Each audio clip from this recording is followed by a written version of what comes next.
good job, by the way. This is Steve Petty, Director of Finance, City of Miami. Thank you. I'd like to introduce the Comprehensive Annual Financial Report for 2011 and the audit results. A couple of quick comments. First, the City received an unqualified opinion, which is the desired result. The Cafr was issued on May 18th of 2012. The City received the GFOA Excellence Award for Cafr reporting for full year 2010 and has submitted and expects to receive the award for full year 2011. A few balance sheet items quickly. Total assets for the general fund was $63 million. Total liabilities was $44 million. The fund balance reflects the implementation of GASB 54, which required the restatement of full year 2010 ending fund balance to account for the collapsing of Public Service Tax, or PST, and Local Option Gas Tax Fund, LOGT, into the general fund. The changing beginning balance from 13.4 to 17.2 for full year 2010. The general fund experienced an increase in its balance and operations in full year 2011 of $2.2 million, bringing the ending fund balance to 19.6. This is the first year since full year 2006 that the City has increased its fund balance. The Financial Integrity Ordinance requires the City to maintain a 20% of the average of the last 3 years of revenues in reserve. The requirement is approximately $95 million. As of 9/30/11, the City has been in violation of this requirement by $76 million. A few more statements for the revenues and expenditures. Revenues for the fiscal year ended September 30th, 2011 totaled $502 million. That's up from 2011 by $50 million, largely due to the GASB 54 implementation. That accounted for a $67 million increase in revenues. So that was offset slightly by the $36 million decrease in ad valorem and some increases in business licenses and taxes. The expenditures for the fiscal year ended September 30th, 2011 totaled $474 million. That's down from full year 2010 by $44 million. That's due to the adoption of the 2011 fiscal strategies. That's a significant decrease. Other financial sources are transfers in and out, netted to a total of $25 million transfers out, and are mostly the result of the GASB 54. So at this time, I'd like to introduce our outside auditor, John DeSanto, who is the Executive Director of Ernst & Young, to review the audit results.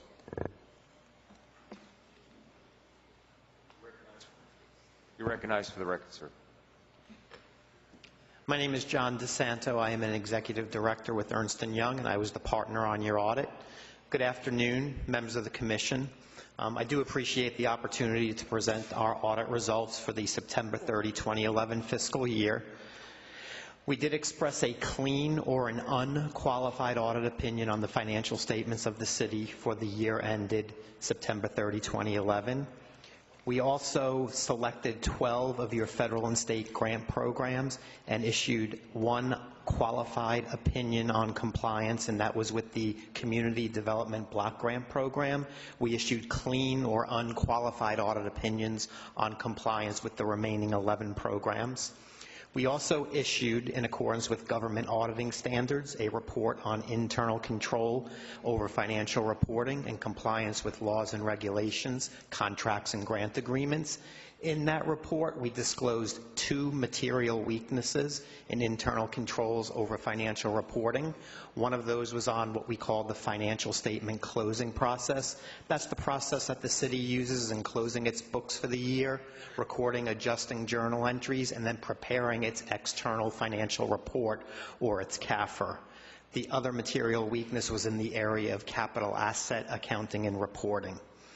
We also issued a management letter which disclosed other recommendations for improving policies and procedures or enhancing those policies and procedures. Those 4 recommendations were in the areas of lease accounting, payroll reporting, timeliness of grant reimbursements, and information technology general controls. Those are controls in the areas of access, program change, physical security, and documentation. We also issued and prepared a schedule of findings and question costs.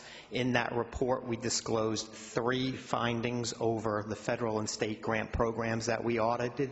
2 of those findings were for the Community Development Block Grant Program, one related to the recording and remittance of program income, the other related to reporting certain information to the grantor agency. And the other finding we had related to the Juvenile Assistance Grant Program, and it also related to the area of reporting. And lastly, in the management letter, we are also required to disclose information required by the State of Florida Auditor General, and we did include all of those disclosures in the management letter. That is a very high-level, summarized synopsis of the audit results, and I'll ask if anybody has any questions. I just have one comment before, or do you have some questions, specific ones? Yes. Okay. My general comment is that, and it's something that we talked about in our briefings, you should come back to this commission in October with a plan to address the specific findings in these audit reports, because what we cannot have happen is every year there's findings, and we don't do anything about it. Hold on. Every year there's recurring findings. Exactly. Better said, recurring findings. And so what I'd like to see in October is a plan by the administration to address the findings in these reports. Mr. Chairman? Yes. Thank you. And thank you, Mr. De Soto. I wanted to just point out a few things. In your management letter, you mentioned that you have noticed several indicators of deteriorating financial conditions. Could you go into a few of those? Yeah, primarily, and again, the rules of the Auditor General in Florida do require us to disclose in the management letter whether or not there are indicators of deteriorating financial condition in state and local governments. With respect to that, we primarily looked at the fund balances, particularly in the general fund. And I think, as you all know, a general rule of thumb is you want to be able to cover about 30 to 60 days of expenditures in your general fund with fund balance. And right now, I think the city is probably less than 5 days. So that was the primary driver of that comment. I also want to point to, in the Cafr, where you're mentioning funds exceeding their budgetary authorization. There are a few rather large amounts. Could you go into a little bit more detail? I see here $471,000 from Guzman and Olympia. Could you go into a little further detail of that? Yeah, I think that's probably better reserved for staff to explain the reasons why. I do know it is a requirement that the footnotes in the Cafr, which of course belong to management, that those footnotes include any situations where actual expenditures exceeded appropriations. All we do from the external audit perspective is make sure that it includes all of those that exceeded appropriations, and we did that, and those were the only ones, but yes, it was more than one. Fair enough. Could the administration explain why Guzman and Olympia exceeded their budgetary authorization by $471,000? I would have to defer to Danny on that to see what specifics applied to that budgetary item.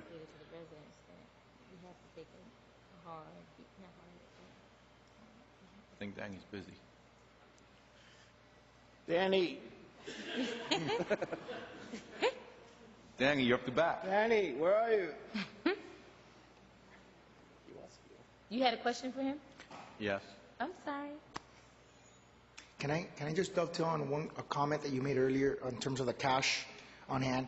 That's basically assuming that we generated no revenue and we had still the remaining expenses. Is that correct?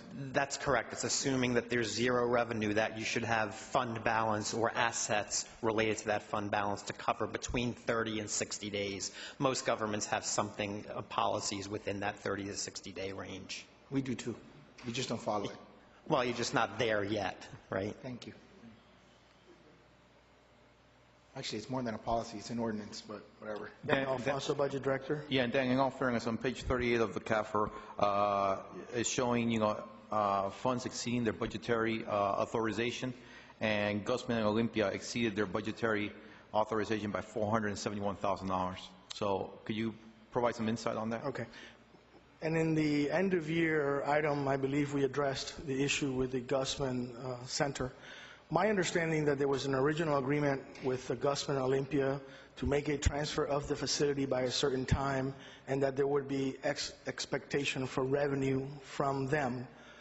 That transfer, my understanding, did not take place as had been anticipated. There was some dispute as to what rights they had, et cetera.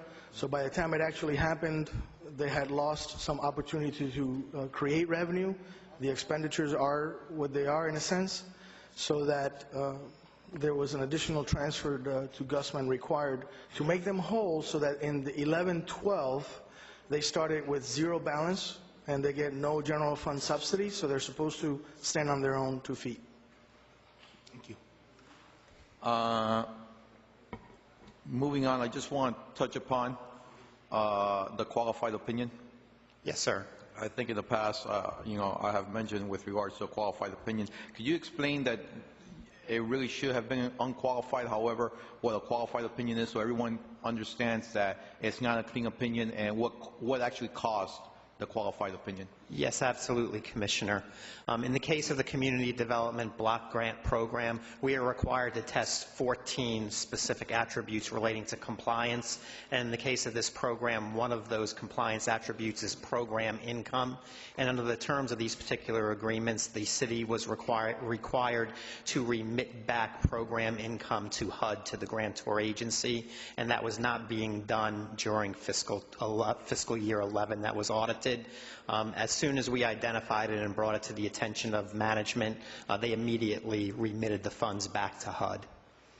And the amounts of funds were approximately? The amount of funds were about $640,000, and to that particular total expenditures, that was material, and because that was significant, that resulted in us qualifying the opinion as opposed to issuing a clean opinion. And the administration understands what occurred, and that will be fixed in the future community development? The Petty Director of Finance, the manager of that particular fund is now reporting monthly all the information that's required. So. Okay. And my goal here is not to embarrass anybody, and you could go back to every time the auditors have come before us. My thing is, so we don't have recurring findings. I actually like to commend the administration for, I don't want to say final, but for fixing the issue with our bank reconciliation. When you audit, cash is one of the first things you start the audit with, and I just couldn't believe that year after year, we had an audit finding with regard to our bank reconciliation. So I'm glad that the administration finally fixed that. However, every other finding is recurring this year again. So all I'm going to say is, again, please, I don't want to see these findings again next year. Thank you. Yes, Commissioner, you're recognized. When I read the whole report, the audit report, and I had a discussion with the administration and the management, and I think they're aware that they have to come back in October, and they're going to let us know what have they done and what are they doing to make sure it doesn't occur again. And I agree with you, it shouldn't be recurrent. The only thing we need recurring is revenues. And by the way, Commissioner Gore, they all do the response on how they're going to fix it and stuff like that. And by the way, let me add something that I said personally to them. I actually asked who drafted the responses, because they were very good response and very well thought out. So again, I commend the administration. However, I just don't want it to be words. I want it to be exercise. I want that to happen, so we don't have the same findings next year. And I know I've said that last year and a year before that, but that's my intentions. Thank you. Okay, thank you, sir. Thanks again for your time this afternoon. Thank you for yours.